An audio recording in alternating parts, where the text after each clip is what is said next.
कोयटा में आटे के निर्ख आसमान पर पहुंचने के बाद शहर की होलसेल मार्केट में मुख्तलिफ इकसाम की दालों में 30 रुपये से लेकर 140 रुपये फ़ी किलो, चावल 28 रुपये फ़ी किलो, चीनी 10 रुपये फ़ी किलो तक महंगी हो गई है और साथ ही साथ दीगर अशिया खुरनोश की कीमतों में भी बेतहाशा इजाफा हो गया है। मज़ीद जानते हैं नुमाइंदा दुनिया न्यूज़ फरीदुल्ला खान से।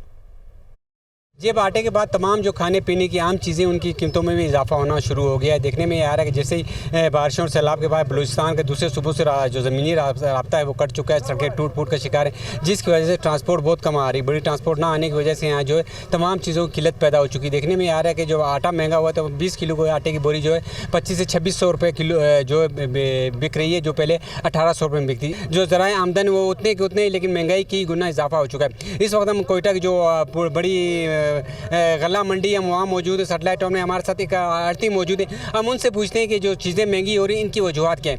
सर जी, ये तो ट्रांसपोर्ट का तो करना मांगते हैं, तवज्जो करना मांगते हैं। ट्रांसपोर्ट का ज़्यादा है, पैसा ज़्यादा है। इधर ही सब दालें चावल जो भी है, जो सिंध से आ रहा है या पंजाब से आ रहा है, सब महंगा है।